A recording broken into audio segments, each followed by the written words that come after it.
এই চলে এসছে খাবার। ও তো খাবে তো এবার গোল করে সব দিকে বাঁচে চুল না বাঁধলে মামা ফটো তুলে দেবে না।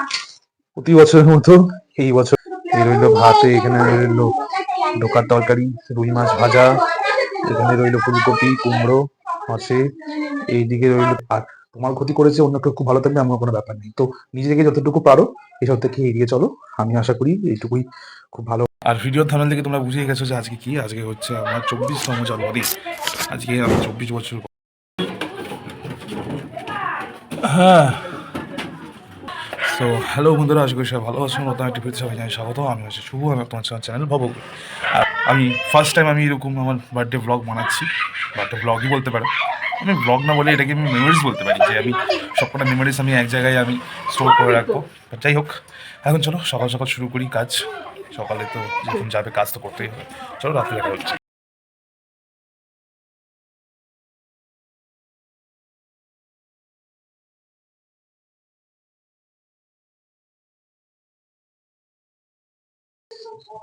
দুপুর হয়ে গেছে, স্নানও হয়ে গেছে, এখন মা ওরা কষ্ট করে রান্না করেছে, এখন দুপুরে খাওয়া দাওয়া হবে।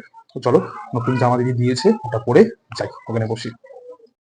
তো স্নান করে আমি পুরো রেডি হয়ে গেছি। আর এই গেঞ্জিটা আমার বড় দিদি গিফট করেছে, বেশ সুন্দর লাগছে কালারটা। আমি বলেছিলাম যে গরমকালের জন্য ভালো থেকে মানে কি, আমি তো এমনি বলি যে তোরা যা দিবি দিবি, আমি তাই নেই, তবু ওরা ভালোবেসে গেঞ্জিটা দিয়েছে, খুব সুন্দর। আমি এই গেঞ্জি পরতেই বেশি ভালোবাসি। তো চলো, রেডি হয়ে গেছি, এখন বসবো খাওয়া দাওয়া করতে। এই চলে এসছে খাবার। ও তো খাবে তো এবার গোল করে সব দিকে বাঁচে মাছের ঝোল। প্লেট কোথায় দিবি? বাটিগুলো, বড় বাটিগুলো দিয়ে, ছোট বাটিগুলো দিয়ে, সামনে ভাতের থালা আরতে নেবে। মনে হয় সরা। প্লেট কোন পাশে দিবি? প্লেট উপরে দিয়েছে। চুল না বাঁধলে মামা ফটো তুলে দেবে না। প্রতি বছরের মতো এই বছরও খুব সুন্দর করে রান্না করে দিয়েছে। এই যে একটা প্লেট দে না। অনেক কিছুই আছে। এই রইলো ভাতে, এখানে রইলো ডোকার তরকারি, রুই মাছ ভাজা, এখানে রইলো ফুলকপি কুমড়ো আছে, এইদিকে রইলো তোমার চাটনি, পায়েস, ডাল, মাছ, পায়েস, আর এটা করছে। পার্সেলের দাম 426 টাকা। এখন আরো বাকি আছে, আমি বাকিটুকু এসে বলছি। তো আপাতত খাই, দেখি কিরকম হয়েছে। আশা করি সব ভালোই হয়েছে। তো চলো শুরু করি। হ্যাঁ দাও, মামাকে দাও। বলে খাও, হ্যাঁ বলে খাও, দাও, হ্যাঁ খাও, হ্যাঁ তুমি নিয়ে নাও, একটা হামি দিয়ে দাও, এবার একটা হামি দিয়ে দাও। ও খাও একটু পায়েস গো, আকরে না খাইয়ে দাও মামাকে খাইয়ে দাও চামচ দিয়ে। হ্যাঁ মাথা নিচু কর, না ও মা 10 টাকা মা 10 টাকা তোকে লেস করে দিলাম।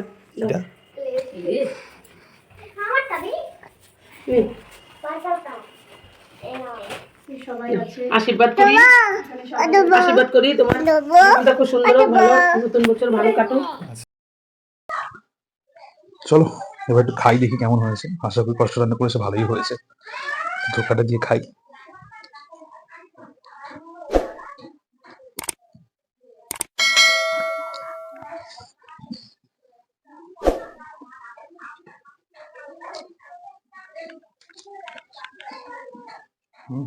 ভালো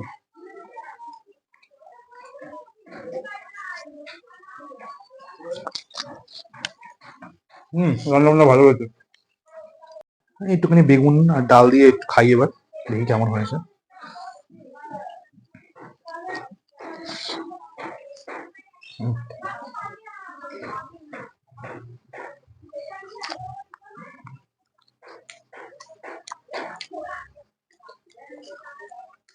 বেশ ভালো হয়েছে।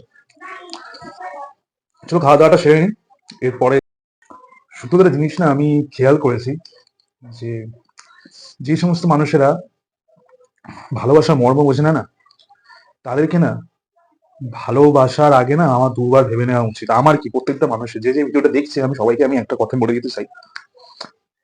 যদি কাউকে তুমি ভালোবাসতে গিয়ে তুমি যদি সেখান থেকে বিশ্বাসঘাতকতা পেয়েছো বা ব্যর্থ হয়েছো, তাহলে পরের বার যখন তুমি কারোর প্রতি আবার ভালোবাসতে শুরু করবে বা আকৃষ্ট হতে শুরু করবে, তাকে ভালোবাসার আগে না এই আগে ঘটে যাওয়া যে মুহূর্তগুলো আমাদের তোমাদের জীবনে ঘটবে, সেগুলো কিন্তু একবার পুনরাবৃত্তি করো। কারণ ওখান থেকে মানুষ কি হয়, মানুষ যখন ভুল করে, ভুল থেকে মানুষ শেখে।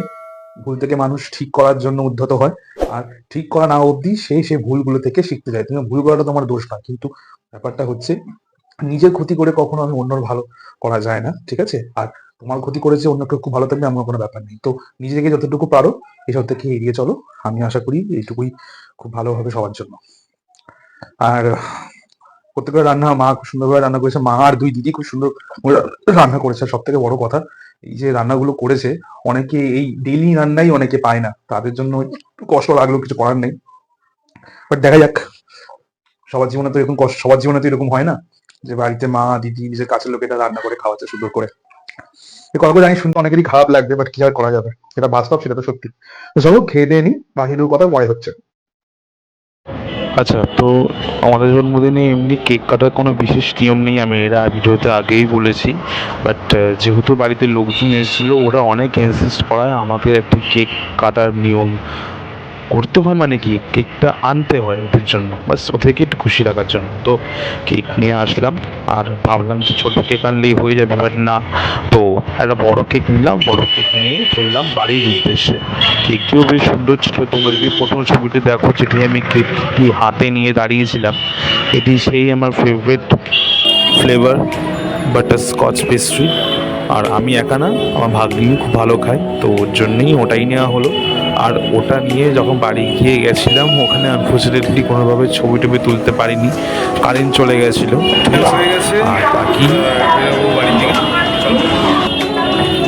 বাকি কিছু ছবি রইলো, যে ছবিগুলো কেক টেক কাটার মুহূর্তে।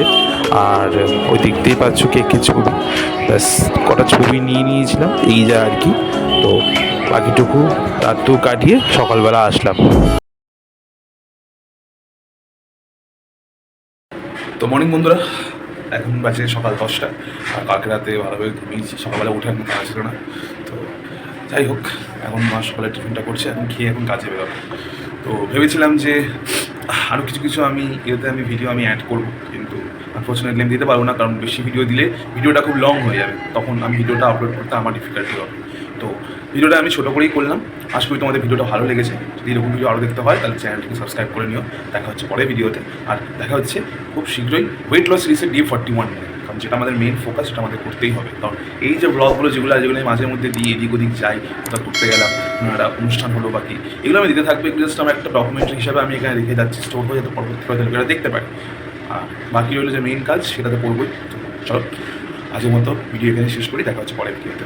সবাই ভালো থাকবে।